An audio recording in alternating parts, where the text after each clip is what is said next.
We have with us our respected Dean, esteemed faculty members, and distinguished guests from our state of Chhattisgarh and all over the country. On behalf of our medical education unit, it is my privilege to welcome you all to the inauguration of Pragya Pravaah, our online faculty development series. This series is designed to empower our faculty with the evolving trends in medical education, fostering innovation and enhancing teaching learning methodologies. Now, it is my honor to invite our esteemed Dean Sir to share his thoughts on this momentous occasion as we launch Pragya Pravaah, our faculty development program series. We eagerly look forward to his inspiring words as we embark on this journey of professional growth and innovation. Sir, the floor is yours, sir. And today we are going to listen our stream speaker, Dr. Praveen B. Iyer, convener, NMC Noodle Center for Faculty Development, KIM Hospital, Mumbai. And really, we feel privileged and honored to have you as a speaker. Really, we as a dean and as a medical college Raipur, we are proud and privileged to have you as speaker, and we are going to learn a lot about self-directed learning today. Myself and my team is ready. Sir, with these words, I want to welcome you on the board. Thank you. Thank you very much, sir. First of all, I'd like to thank the organizers for actually coming up with this idea of a series of faculty development programs. And probably having such a series is going to be of great value to all our faculty members across the state. And this is a very good initiative taken by your Department of Medical Education. And to start off with, I think, first of all, I thank that I was chosen for starting this series off with this topic of self-directed learning. I'd like to share my screen.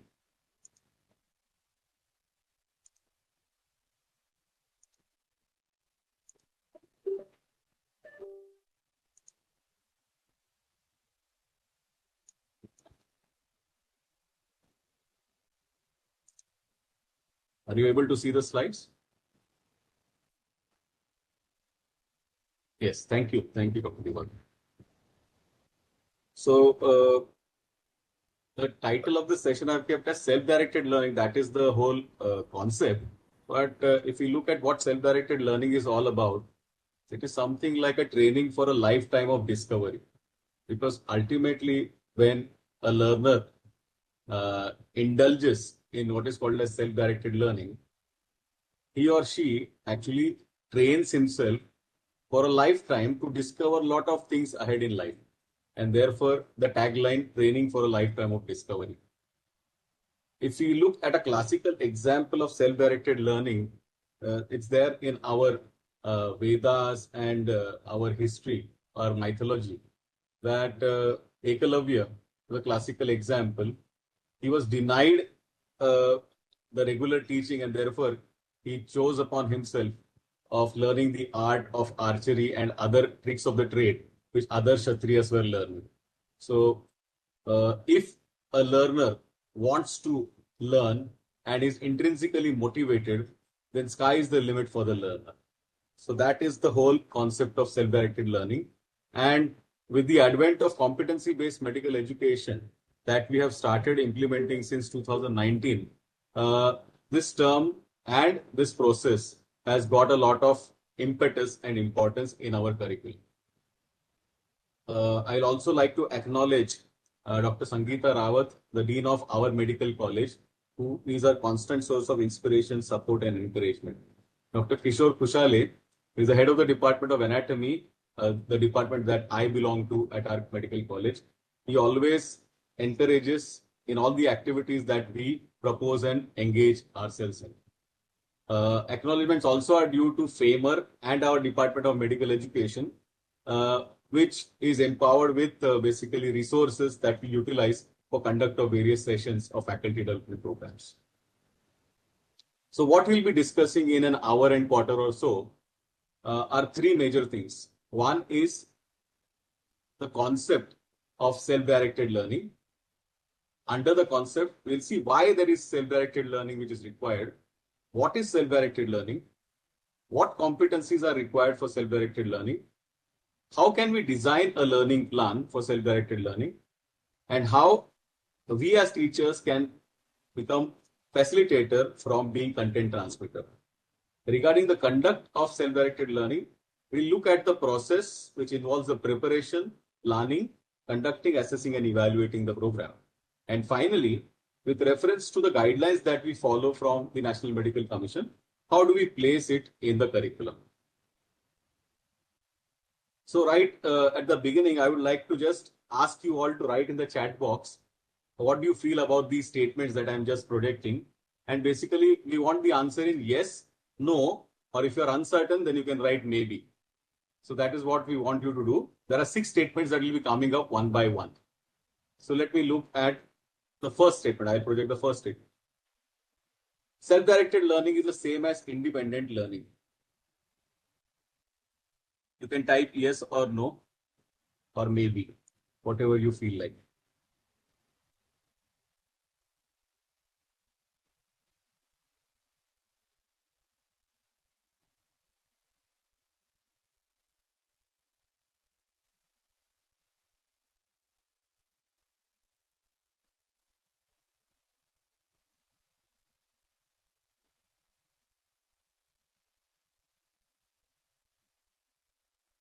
Okay. So I'm getting a lot of responses. Many have said no, few have said yes, and some are uncertain. So thank you for your responses. Keep the responses coming. And I'll stop this statement for now. Let us go to the next statement. Now the responses that we want is for the next statement, which is coming up. SDL is a teaching strategy and means self-learning under the directions of a teacher. What do you feel about this? Yes, no, or maybe?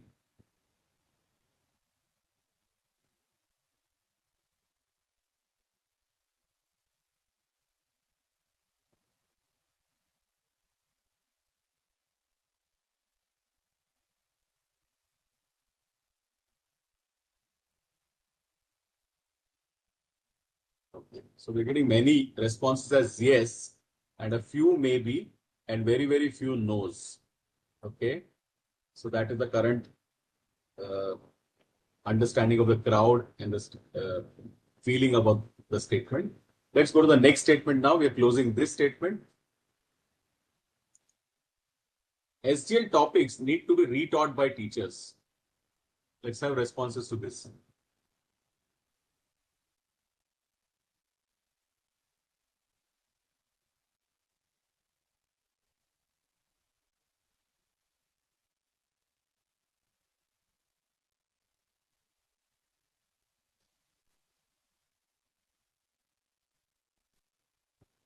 So for this, I'm getting many initial responses were no and maybe, and I'm also getting a few yeses for this. But majority have said no and maybe. Thank you. So let me close this statement. I'm going to the next 4th statement. SDL should include less important areas of the curriculum. What do you feel about this? Yes, no, or maybe?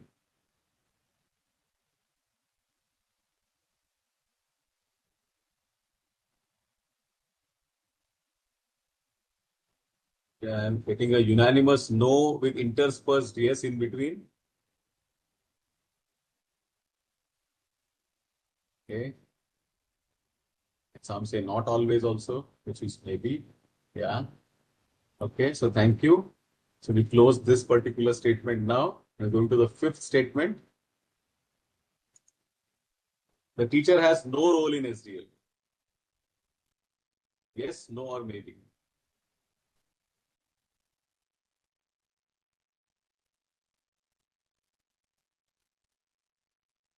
whopping no response from most of you.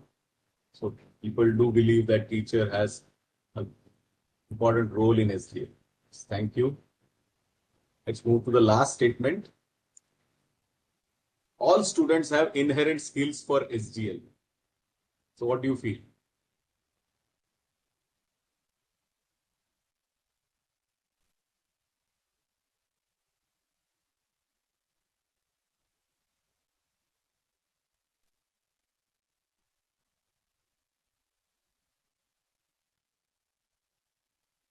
As I'm flipping through the responses, I'm getting most no's, a few maybes, and a few yes. Right. So thank you for your participation in this series of statements. We'll dwell upon these points as we move along the presentation. So let's come to what is this SDL all about. If we remember, we all, most of us who are here in this particular session have undergone basic course, either the pre-revised basic course or the revised basic course or the current BCME. At least one of these things we must have undergone.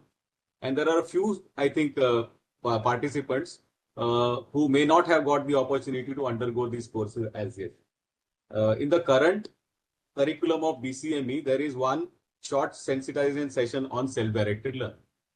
And we all know that there is something called as adult learning principles that we follow and we understand. And who actually gave this concept of adult learning? The same person also gave the concept of self-directed learning. And he's none other than Malcolm Knowles. And I got an opportunity to actually read the book, original book of Malcolm Knowles on self-directed learning. So these images, couple of images tables are from that particular book.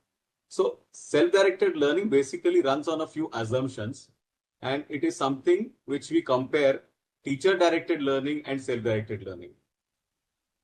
And teacher-directed learning we also learn is generally followed by children. So we say pedagogy for that. And self-directed learning is followed generally by adults, and that is called as andragogy. So let's look at a few differences here in this table, where as far as the concept of the learner is concerned, in teacher-directed learning, it is dependent. The learner is dependent on the teacher. And in SDL, maximally dependent on self. And that is what self-directed learning is. Looking at the role of experience of the learner, in teacher-directed learning, it is to be built on rather in SDL, it is a rich resonance for learning. Coming to readiness to learn, teacher-directed learning, it varies with the levels of maturation of the learners, whereas in self-directed learning, actually this readiness to learn develops from within, from the experiences and the problems that the learner encounters, life tasks. Coming to orientation of learning, it is subject-centered versus problem-centered or task-centered. Motivation, in teacher-directed learning, it is based on rewards and punishment, so therefore external motivation, whereas in self-directed learning, it is internal incentives and curiosity to learn. Coming to the process elements, if you look at the climate, it's formal authority in teacher-directed. As compared to that, I know. Let me go back to the PowerPoint. Sorry for that. I think momentarily the PowerPoint got disrupted. So coming back to the process elements of SDL, planning is primarily done by teacher in teacher-directed, whereas here in SDL, it is participative decision making. The needs of the learner is decided by teacher in teacher-directed learning, whereas in SDL, it is by mutual negotiation. For designing a learning plan, the content, the syllabus, the logical sequence is what decides that. Whereas in SDL, it is the readiness, the learning contracts and the learning projects that decide learning plan. Activities of learning, inquiry projects, independent study and experiential techniques are there in self-directed learning, whereas in teacher-directed learning, it is assigned readings and transmitted techniques that are used. Evaluation is done by teacher primarily, whereas in SDL, it is self-collected evidences by mutual assessment that forms evaluation plan.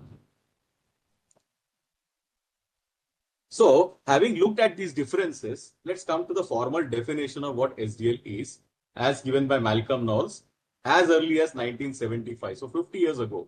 So, if you look at the definition, it's a process. You can see the words that I've highlighted actually provide you an idea that self-directed learning itself is a curriculum.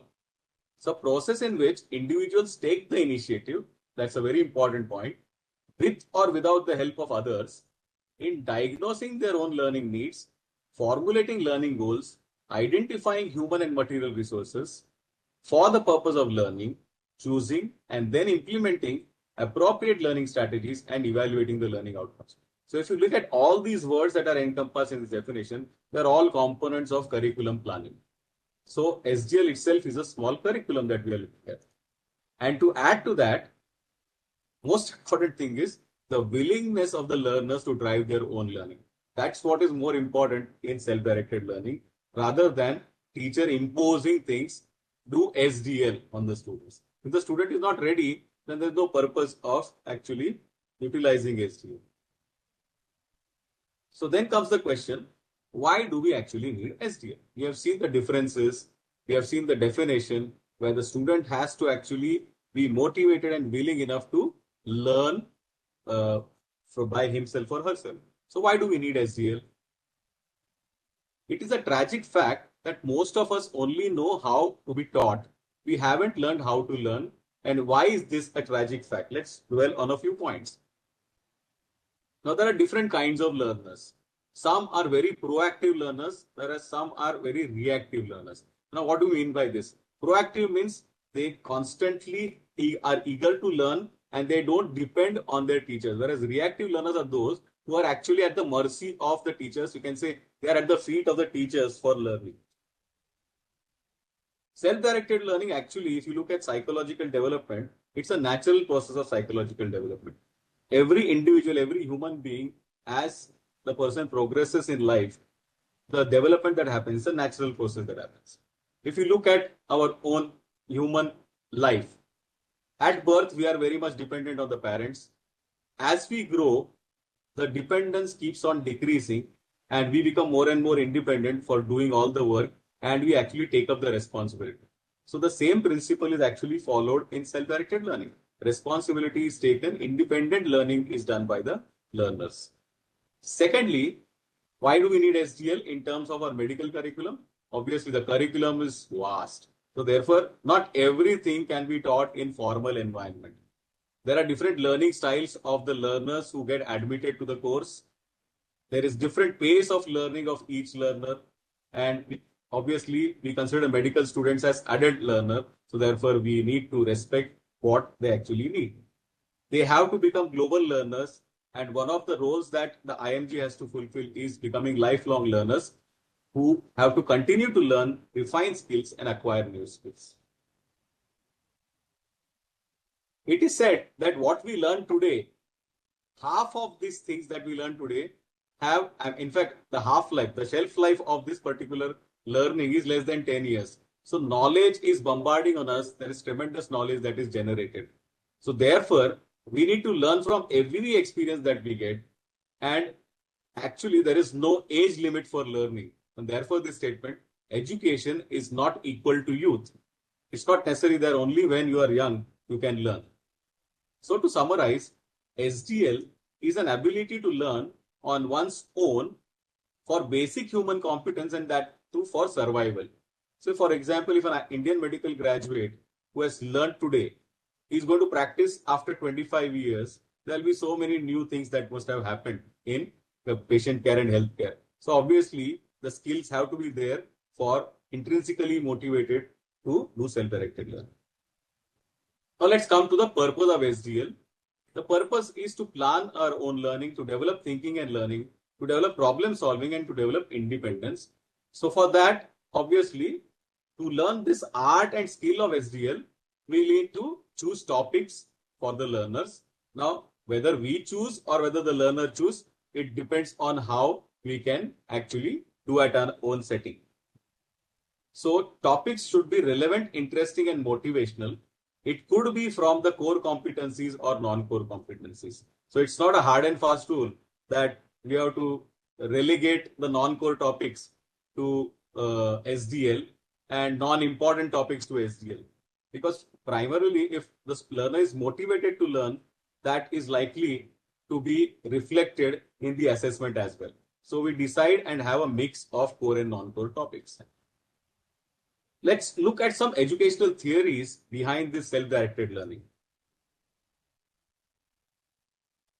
One is called as cognitivism theory, where it's the process of how to learn using memory and understanding to develop tools for self-directed learning. That is cognitivism. So learning in the head, how to learn. Second is humanism theory. It produces students who are self-directed and internally motivated. Third one is constructivism theory, where it talks about learner using experience and internal processing to construct concepts rather than just rote learning. Knowledge is not transferred, but it is created based on internal processing by the students. And last one is experiential learning, which all of us commonly generally use.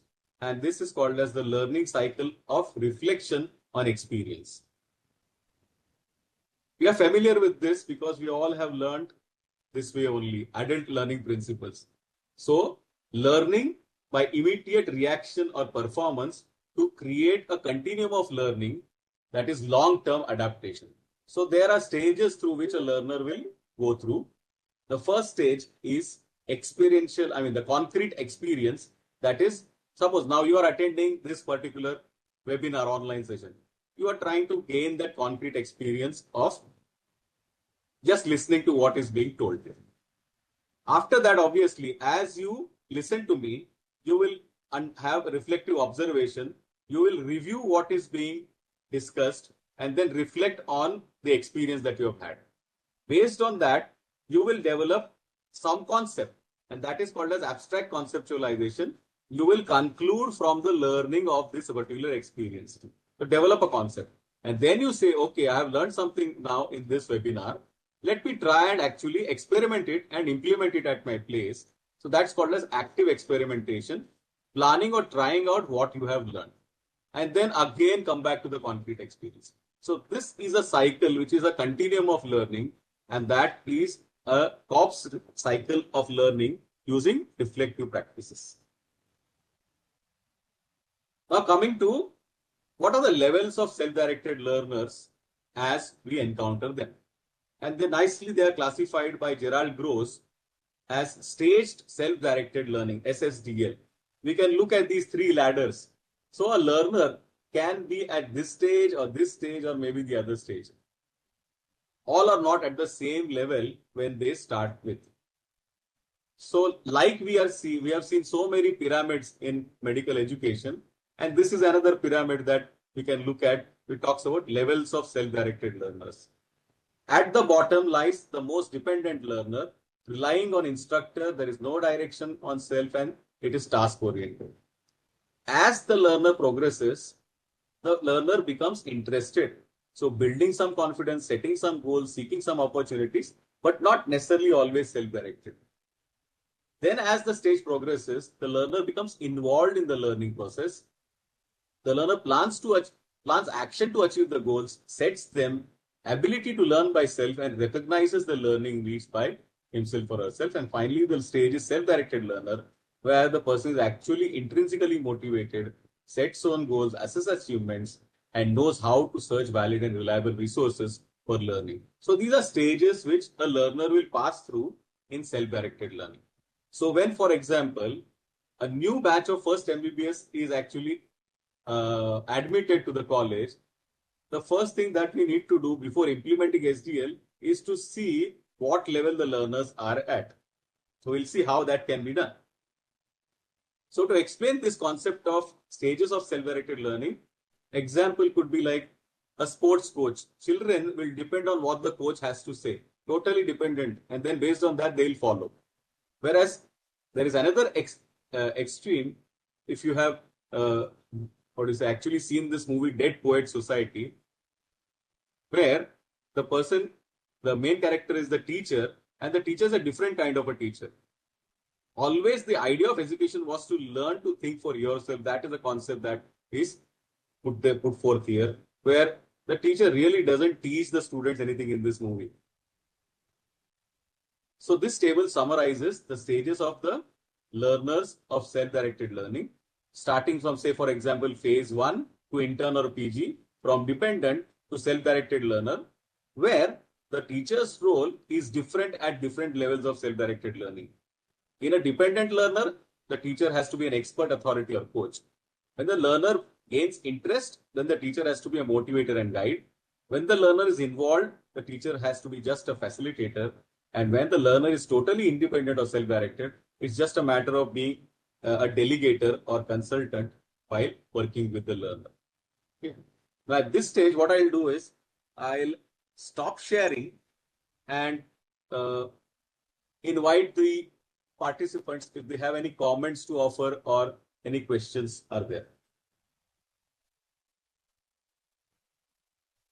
Because this part was a little bit theoretical, talking about the why and the what of self-directed learning. Before we actually dwell into the process and how things can be implemented. You can write in the chat box if you have any short comments or short questions at this stage.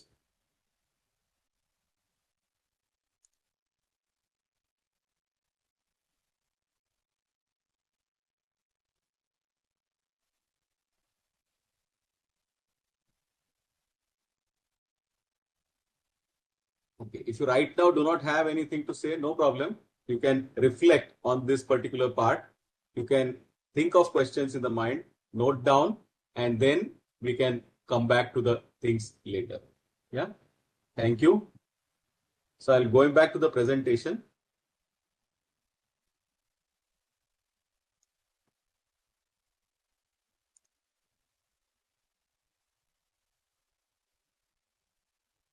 Okay, let me just have a feedback whether my presentation is visible again.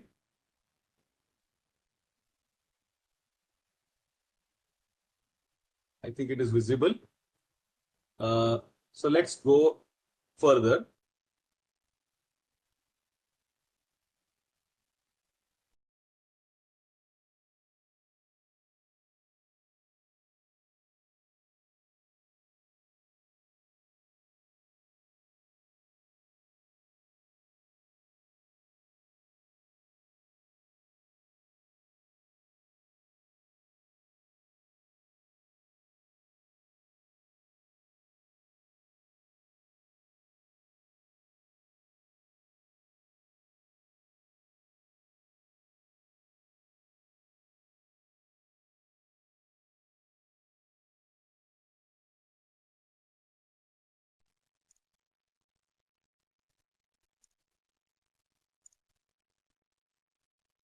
Okay, I think there was some issue with connectivity, so there was some issue. I believe again the screen is seen. So let's go further. So how do we know whether the students are ready for SDL? So people have worked on this and researched on this, how to find out. So what is this readiness all about? Readiness is a combination of ability and motivation. And what are the signs of readiness? The signs of readiness include self-discipline, being organized, the ability to work autonomously, ability to communicate well, openness to connect.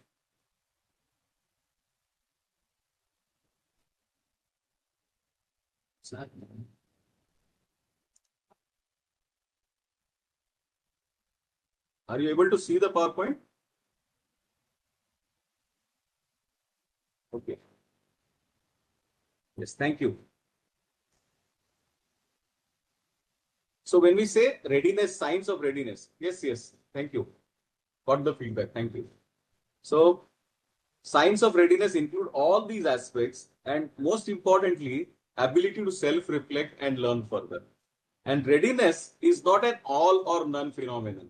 It is situational. So a learner may be ready for self-directed learning in a particular situation, in a particular subject, in a particular department to learn a particular concept, but may not be ready for SDL on other concepts.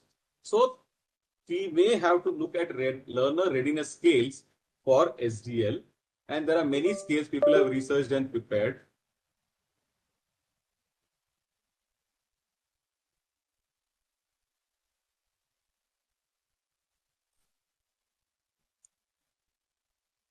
Let's look at a few scales. So what this learner readiness scales gives us is the competencies that are required for self-directed learning. One such scale was done in nursing, the development of a self-rating scale of self-directed learning, published in Nurse Researcher in 2007. So what does it actually talk about? It classifies this particular self-directed learning this thing into 5 heads. One is whether the learner is aware. Awareness is the first thing. The second is learning strategies. So under each of these heads, there are a few items that are listed and a score of 5, 4, 3, 2, 1 is awarded in this particular scale. 5 stands for always and 1 for never. So based on the responses to these items, then the scores are calculated and then collated together. So the first heading is awareness. The second heading is learning strategies. The third heading is learning activities. Fourth heading is evaluation. And the fifth heading is interpersonal skills. Now, once this is done, then the scoring is done in each section and finally it is collated. So once the collated score is available, the scoring range decides the level of self-directedness in the learner. So it could be low, moderate or high. And depending on that, the interpretation is provided. And based on that, the action has to be taken and the learning has to be designed accordingly by the learner. So there are a few scales which I have just listed down in this slide. So 58 question scale, then this scale which I just demonstrated 60 items, and there is another scale of 20 items. So we can try and check if it works in our setting or not.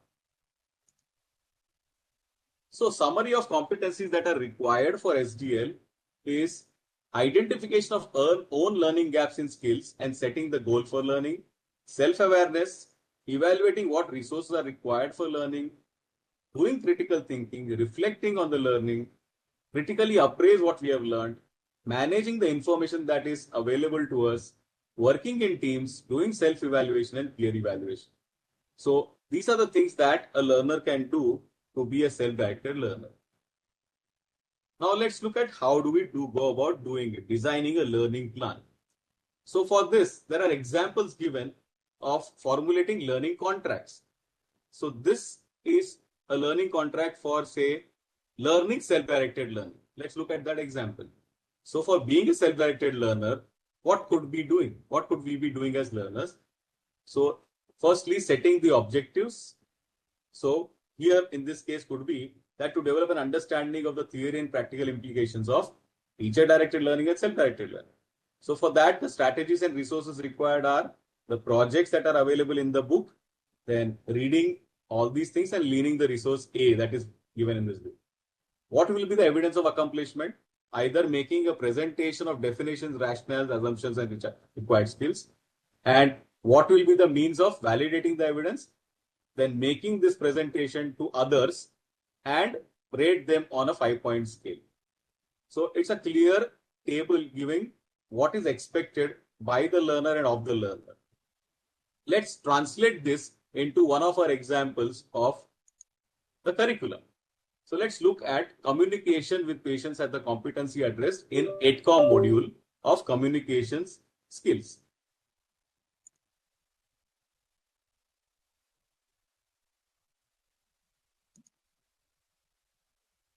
Sorry. So we're looking at the examples of EdCom module where we are looking at communication skills module. So suppose in 1 week we want to have this as self-directed learning, then what the learners can decide on their objectives to gain appropriate knowledge and skills to communicate with the patient and to use appropriate communication skills. Learning resources could be observation of own communication by residents or senior residents, role plays by peers, facility for recording on own mobile, and finally Kalamazoo consensus statement regarding communication. Evidence will be review of own recording with peers during role plays using checklist, feedback from peers, tutors, patients, and own reflections on the exercise. Validity of assessment and criteria for assessment will be somebody else who is tutor or senior resident will review the recording and provide feedback. OSCE station in the OSCE exam could be one of the criteria for assessment, and of course, comparison with the Kalamazoo criteria that is available. And based on the scores obtained, practice more and progress further in OSCE scores over time. So, this is how one can actually prepare a learning plan for self-directed learning.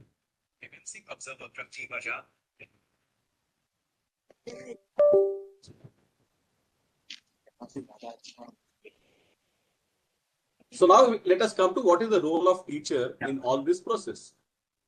So if we look at what are the stages of the learner, depending on the stage of the learner, the teacher will have to pitch in. So teacher has to finally be a facilitator, a motivator, helping in designing the learning situation and join the students as a continuing co-learner. So convert ourselves into transmitter of information to that of facilitator. It is very, very difficult. It's not easy, okay, to fulfill this particular role because the time required for students is quite different. So therefore, to resist ourselves from actually speaking and giving all the information that we have is very difficult. So if we move in a step-by-step manner, then we can help as teachers to make the students a self-directed learner as depicted in this particular flow chart, going step by step and assisting the students, finally joining them as a co-learner. Now, having learned how to ensure, how to decide the learner level and how to help the learners, now we'll dwell into what are the methods in which we can actually do SDL. They are classified as individual or group methods, and individual methods could be self-paced or facilitated, and group methods always have to be facilitated. Now comes the question, are self-directed and self-regulated learning synonymous? The very fact that the question is asked probably will give you the answer that it is no. SDL is the learner who defines what needs to be learned. SDL can encompass self-regulated learning, but the opposite does not hold true. So self-regulated learning, it is a learner who decides how to learn, and learning tasks can be generated by a teacher. So that is the prime difference as far as SDL and self-regulated learning is concerned. Now let's go into how to conduct an SDL. First step is preparation prior to SDL. So for this, obviously, one has to give faculty the training, then decide on the topics, plan a module, and prepare a schedule. Orient the students to the SDL program, gather resources necessary for starting this program. Now, it says venues, timetable adjustments, computer with Wi-Fi connections, IT personnel. That's because we are wanting to utilize the time available in the curriculum and in the college working hours to give this experience of SDL to the learners. That's why all this requirement is there. Otherwise, SDL can actually, in fact, is done outside the working hours at their own pace by the students. Of course, but this is how we have to do because we want to incorporate in the curriculum. Then formation of the student and faculty groups and distribution of the logistic materials before the session to students. Then if you look at this particular diagram, we can have contact sessions before and after the actual intertwining period, which is when the students do that self-directed learning. In all this process, during the contact and also during the intertwining period where the students are trying to undergo this process of SDL, the teacher's role is of that of a facilitator. So let's, for example, all of us have been involved in making master timetables. We put the SDL item in one particular box using the competencies that we have chosen. And then, of course, if that was the first contact session, the second contact session, and in between, of course, is the real SDL period that is happening, the crucial gap. So coming back to the cycle that the learner sets, it starts from what does the learner know about the given topic that is planned for SDL. Then the learner finds out what the learner doesn't know about the topic, and that helps the learner to set the goal. Then identify learning resources and the activities that are required for learning. And finally, for monitoring and assessment, set timelines, seek feedback, and prepare assessment plan. Coming back to enhancing the knowledge about topic. This is how a learner is going to plan it. Putting into context the roles of the Indian medical graduate, which are provided in the curriculum document to us, we all know that the Indian medical graduate has to fulfill these 7 roles, the last 2 being added only in the last couple of years. So clinician, leader, member of the healthcare team and system, communicator, lifelong learner, professional, critical thinker and research. While we can easily understand that self-directed learning, having understood the principles and concepts, has a direct relationship of the learner, the IMG becoming a lifelong learner. That's the primary purpose. However, SDL also has a relation to fulfill all the other roles of the IMG. Because if the IMG is going to become lifelong learner by inculcating SDL, it is always going to help in give the other roles of IMG also, perform other roles. So lifelong learner, we know the competencies listed under this particular role are ability to perform self-assessment, ability to apply new knowledge, ability to introspect, ability to search through literature, and identify appropriate career pathways. So if you look at all these competencies, they are ingrained in this process of self-directed learning. So lifelong learner. How do we assess and evaluate SDL? So assessment, of course, will be depending on how the process has been conducted. So if a process has been a project work, we could grade the project work. If suppose there are some skills and knowledge that have been imparted or acquired by the learners, it could be an OSCE and OSPE. There could be tutorials, there could be theory exams of MCQs, there could be reflection writing, and of course, feedback to the students. Evaluation of the program will be after a few SDLs. When we say few SDLs, SDL is a process which can be applied to many areas of the curriculum. So once we do that, we can do a survey and take feedback from all stakeholders. Now, in this era, we require digital tools for learners. So more information can be obtained online. There could be self-assessment by quiz. Peers can give, peer groups can be formed and feedbacks can be given. There could be simulated patients if the learners are going to learn skills. And of course, there are advanced technologies that are available that can be also utilized for learning, like maybe probably a video conferencing like this. And teachers also will require tools to act as facilitators, looking at how students visit the library, what websites they visit, some tools that are used for debriefing and assessment, and sharing the resources online.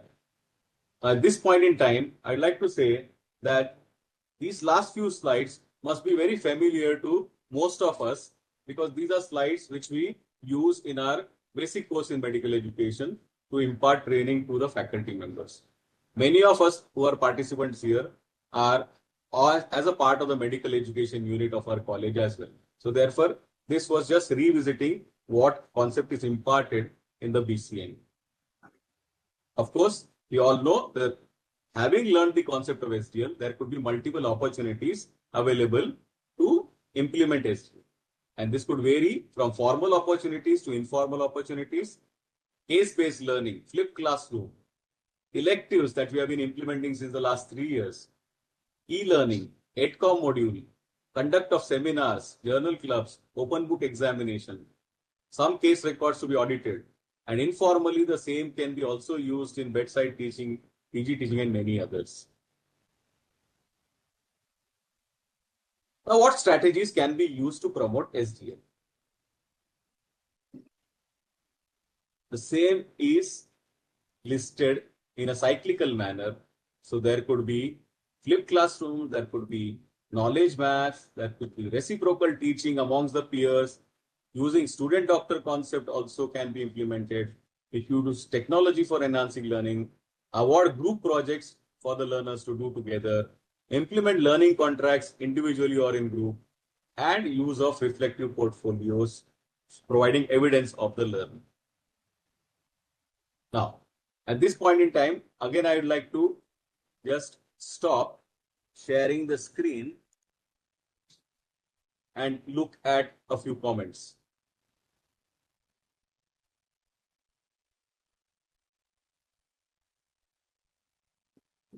Before I go to the next section where we are actually going to compare this concept with the Miller's pyramid and also the Dreyfus and Dreyfus model. Miller's pyramid is of competence, which we are learning in our competency document given by NMC, and Dreyfus and Dreyfus model is nothing but how a learner progresses in the form of milestones from being a novice to becoming an expert.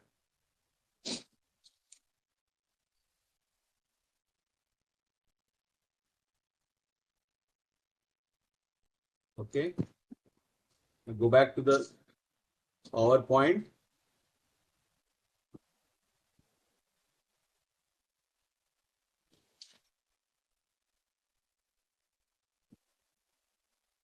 So we have learned till now. Now, what are the opportunities for SDL and what strategies we can use to promote SDL? Moving further, as I said, I would like to draw a comparison between Dreyfus model of skill acquisition and Miller's pyramid for clinical competence. It is quite interesting if you look at this comparison. So the Dreyfus model of milestones tells us that a learner progresses of acquiring skills from being a novice, jumps on to advanced beginner, becomes a competent person, then with time and practice becomes proficient and finally gains expertise in that particular skill. Compare this with Miller's pyramid. Miller's pyramid, novice can be the nose level, the bottom of the pyramid. Advanced beginner is knows how, competent is shows how, proficient is does, and finally expert is expert. We can add the fifth level at the top of the pyramid. And if you look at SDL, medical education skills and behaviors, these are the things that are required or that a learner will have to do when the learner is at the different stage as per Dreyfus model of milestones or Miller's pyramid. Asking what type of questions, recognizing that motivation is extrinsic, identifying the gap but with blunt prompts, and depends heavily on external assessment. That's the level that the learner is here. Then here in the next level, asking why and how type of questions. Here, actively seeking the gaps and spontaneously self-assessing. When the person is proficient and does, what if, that is going into complexities and adjusting behaviors is the nature, and becoming expert, of course, is the ultimate thing where the learner spontaneously explores new strategies, provides feedback, effectively seeks the gaps, and is a mindful practitioner who constantly adjusts when needed. So this is an interesting comparison between Dreyfus, Miller's pyramid, and the SDL, medical education skills and behaviors. Now, the last component of this particular talk is about how do we institutionalize SDL and how do we place SDL in the curriculum. All this is actually directed by the curriculum document itself. But there is again a model that is available which we can use of motivation, self-management, and self-monitoring, a triangle that defines self-directed learning. It's called as Garrison's three-dimensional model. What are the key elements for actually implementing the SDL in the curriculum and the institute? So there will of course be institutional environment. How is the environment of the institute? How conducive it is to actually conduct this process of SDL? Of course, there are personal attributes with respect to the learner as well as the facilitator. What kind of faculty development exists in an institute? Is there focused activity? Is there coaching? Is there an orientation process, etc., etc.? And finally, also how we are going to implement assessment of this STL. All these factors will actually help us to do self-directed learning for health professionals, of course, but the bottom line is the motivation that is required primarily by the learners, but also by the facilitators. So as I said, that the curriculum document actually directs us how to do and how to place it in the curriculum. This is a table showing comparison of the number of hours allotted in the curriculum for STL. All of us must be remembering 6 years back when we started the CBME curriculum with a bang on 1st August 2019. We said, okay, we have started this 1 month foundation course and now we are going to go further with the subjects. So see, anatomy, physiology and biochemistry at 40, 25 and 20 hours in the 2019 curriculum. And as we move further, pathology, microbiology, pharmacology, 12, 12, 10, forensic medicine, community medicine, ENT, opthal had a few numbers.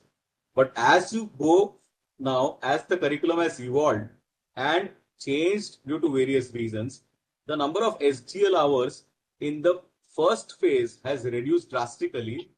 And if you look at the other phases, it is also reduced. But when it comes to forensic medicine, when it comes to community medicine, you see a slight increase in the number of SGL hours provided. See the number of hours in ENT and ophthalmology. They have now cascaded and jumped to 20 hours each in each of these subjects. Look at the clinical subjects. See the change that has happened. Starting with 15 hours each in 2019, right now it is 10 plus 40 hours in medicine, 10 plus 30, 10 plus 30 in surgery and OBGYN. Pediatrics, which was given 40 hours in 23 curriculum, again has gone back to 15 hours in the 24 curriculum. So you see that changes have happened. Probably the changes have happened because of the realignment of the competencies that has happened in the 24 curriculum. And look at the EdCom module. EdCom module had a significant place of self-directed learning in all the phases of the curriculum. 8 hours, 8 hours, 6 hours and 16 hours. And if you see 2022 onwards, in the first professional, there is no hours in the table depicted for EdCom module as far as self-directed learning is concerned. 34 hours have got reduced to 26 hours. And straight away, those 8 hours of SDL have been removed there. In the remaining professionals, the EdCom modules still have self-directed learning component. And this is one example of showing self-directed learning in EdCom module professional year 1, which right now has vanished. There were 2 hours of SDL provided. Now this has vanished from this curriculum. And we are also guided what is to be done in self-directed learning.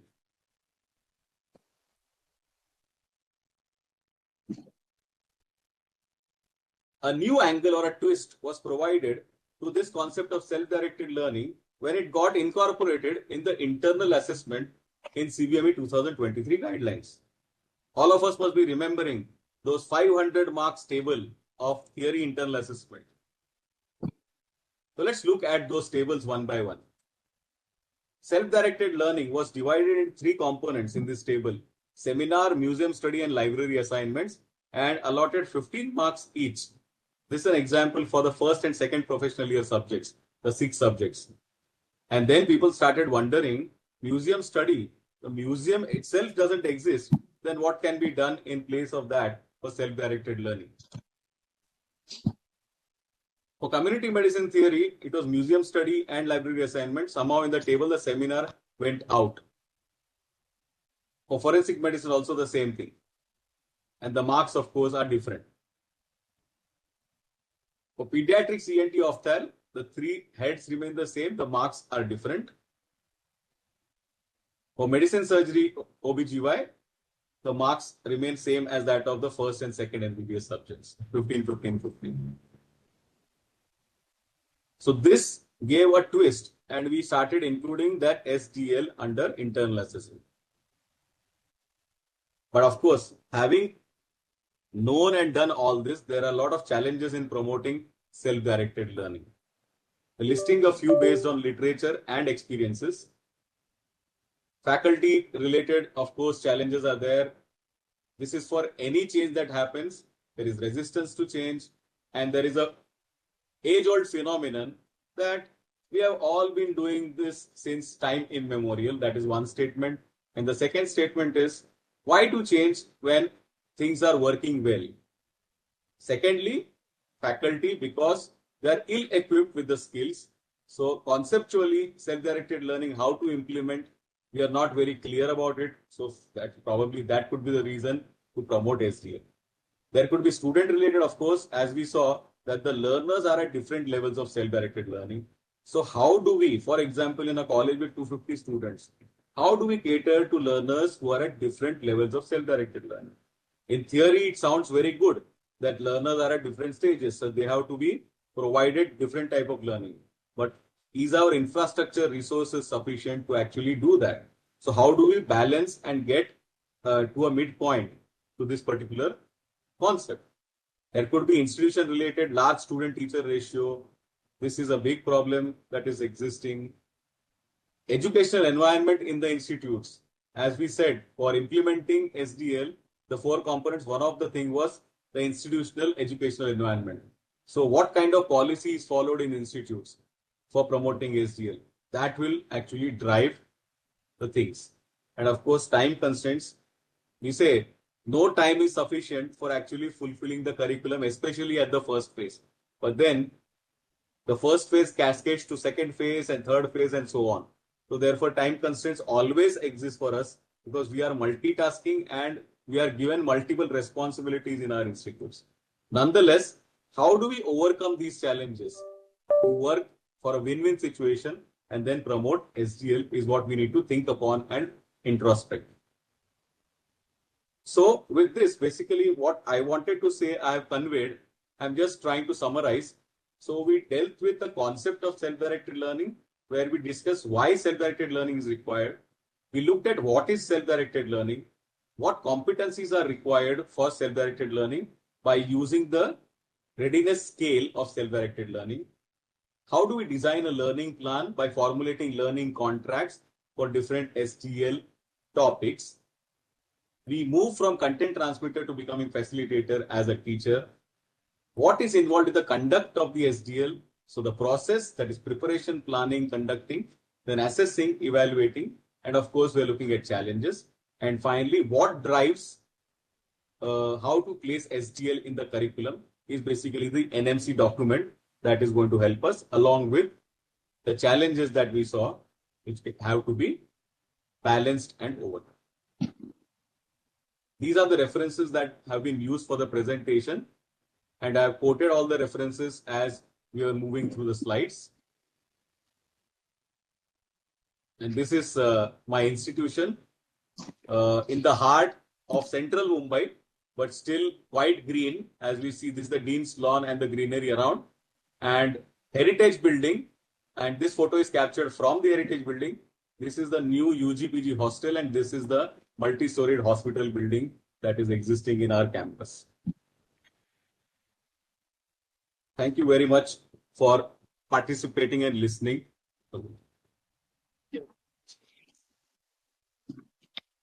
I'll be happy to listen to comments and take questions if any. And I'm seeing some responses on the chat box. I'm just reading aloud. Organize is ideal for SDL, but all students and faculty may not be organized. Very true. CBME has recommended SDL only as teaching learning method for some competencies in FMT. Is it correct? A good question to ponder over, because if you look at SDL, SDL is primarily a process. It is not a teaching learning method.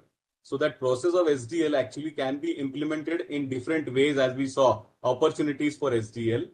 And as we looked at how the learner progresses in SDL and what are the components of SDL, SDL in the true sense is not a TL method. Another comment that I'm seeing is flipped classroom. If topic is chosen by student, then it be true SDL or not. Yes, flipped classroom is another example of SDL. since the definition of SDL says that the learner has to decide, we are just tweaking it a little bit, where we are just talking about the topic, but then giving some resource and asking the students to actually learn. In flipped classroom, what is actually done is, in the classroom, we are not discussing out facts. We are discussing out the higher level of cognition or cognitive objectives as per Bloom's taxonomy. And that is what flipped classroom is all about. That is one difference that has to be kept in mind while conducting flipped classroom. But yes, flipped classroom is an example and an opportunity for self-directed learning. Okay, I'm seeing one question here. With current time and hours given in each phase of MBBS, is there ample time to implement SDL in its true aspect? Now, when you say true aspect, obviously the entire curriculum cannot be SDL. One of the roles that the IMG has to fulfill is lifelong learner, and under that we have seen those 5 competencies. So if we are in a position to inculcate the habit of self-directed learning as per the stage of the learners in SDL, I think we would have done great wonders. Okay, it should not happen that a person is actually trying to look for resources where a patient is actually in front of him. Many times it happens, right? So if we are if the student gets into the habit of being inquisitive and seeking more and more, then that will become a habit. And once it becomes a habit, it will not be difficult for that to be inculcated in practice.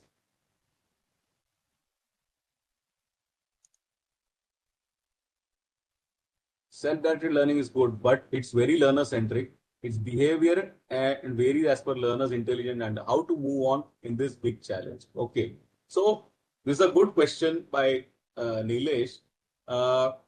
If we want to classify the learners using the readiness scale, and once we know what is the level, maybe strategically what can be done, if at all. Again, there is a big question mark for that also.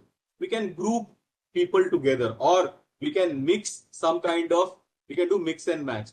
Learners who are at, say, a lower stage and learners at higher stage, we can mix and prepare groups accordingly, so that when they work together, probably the best results will come out. They learn from each other.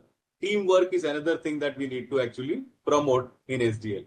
So probably that is one we can think, or we can use all higher stage learners together and all lower stage learners together and cater to them differently. But then people will start saying that we are trying to discriminate amongst them. But when we use readiness scale, it is primarily the learner who becomes aware of the stage of readiness for self-directed learning, apart from the teachers. Then knowing how to implement SDL is important in the era of 2x and 3x speed with online platform, where SDL stands. When we say 2x and 3x speed, means it is high speed or it is low speed? I am a little confused because 5G is supposed to be higher. Okay, online platform. What I understand probably is that a lot of information available online, the speed at which information gets available online, then where is the SDL standing here in this era of information overload? Information overload is there. People use Marrow. People use so many other applications.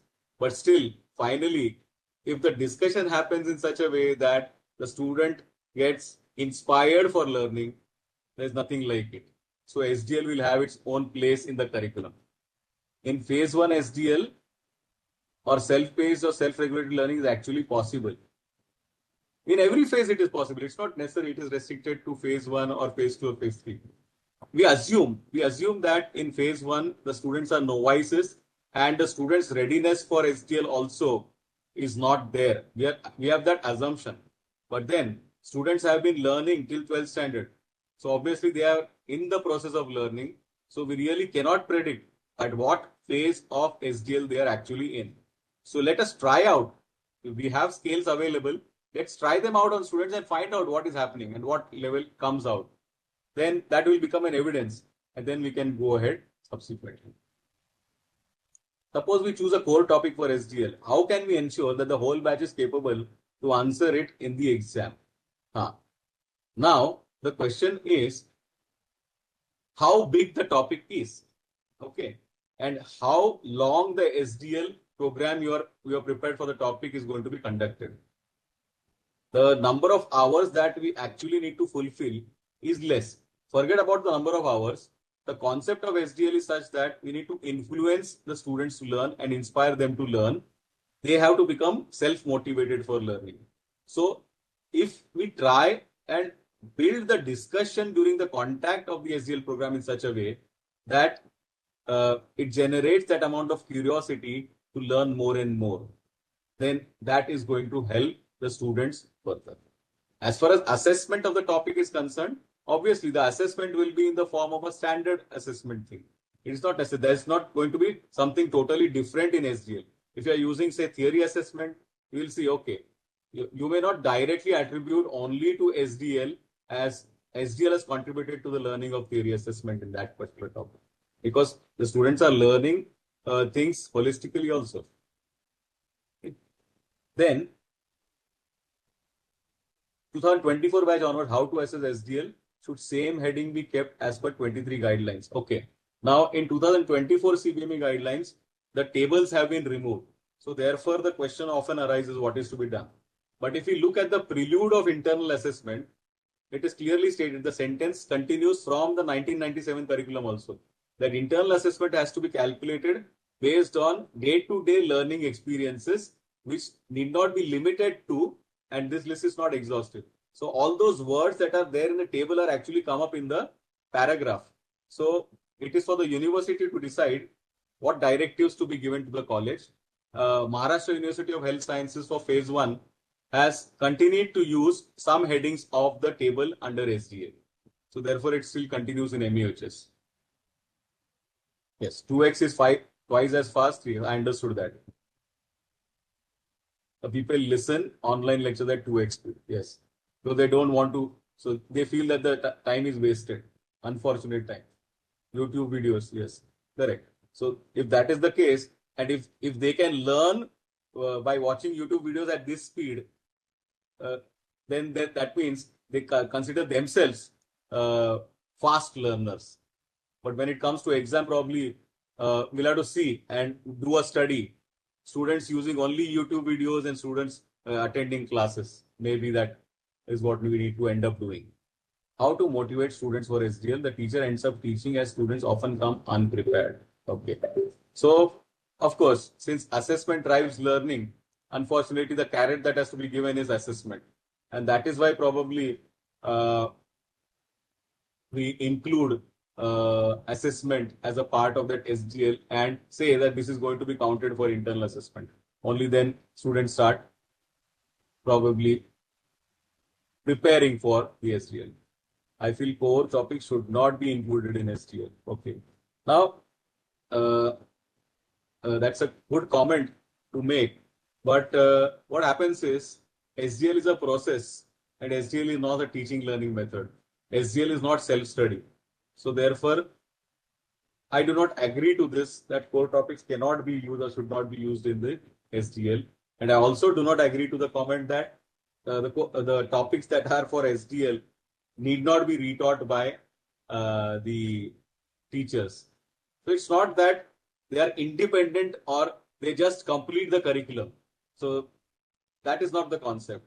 The concept is that SDL has to actually make the students motivated to utilize those skills of self-directed learning so that in the long run, it is going to benefit them and finally help them when they are in practice.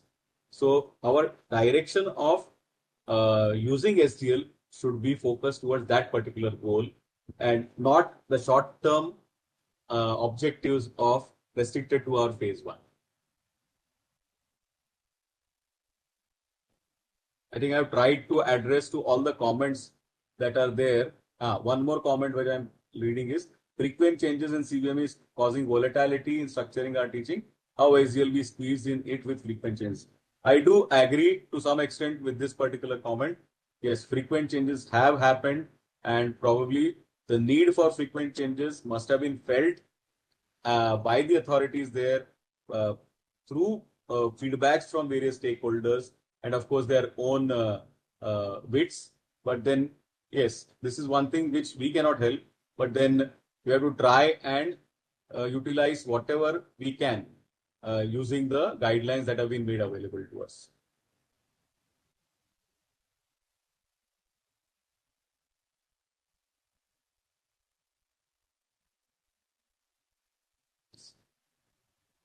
So I think with this, I have tried to address most of the comments that I have read in the chat box.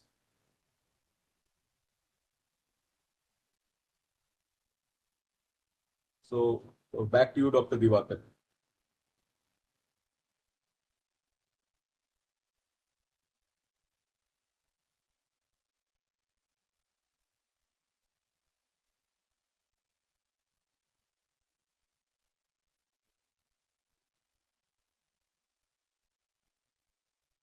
Thank you so much for this enlightening session of yours on self-directed learning, sir.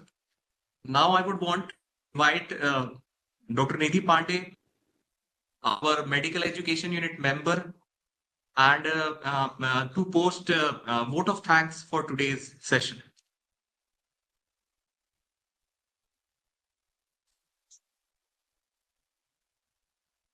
Respected dignitaries, esteemed faculty members, and dear colleagues, it is my proud privilege to extend a heartfelt thanks on behalf of Medical Education Unit of our college for today's insightful faculty development program under the banner of Pragya Pravaah, which means the stream of wisdom, on the topic of self-directed learning.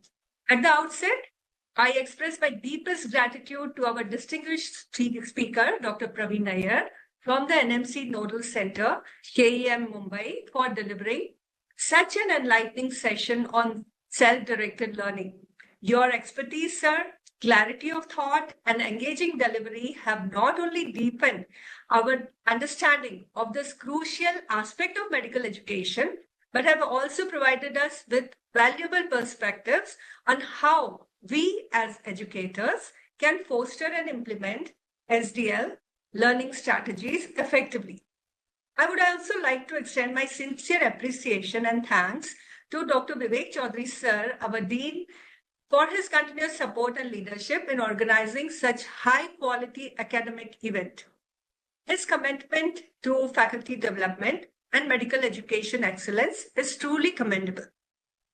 A special thanks to all our faculty members and participants for their enthusiasm and willingness to learn, as these are what drive the success of such initiatives. I also acknowledge the efforts of the entire organizing team, led by Dr. Diwakar Dhurandhar, who is the coordinator of our MEU, for taking the initiative and organizing this insightful session. I have to say that while I was completing my ACME a few months back, I had discussed with Dr. Diwakar regarding organizing regular FDPs at the college level. It is really heartening to see that he took up the idea to another level, and the result is for all of us to see.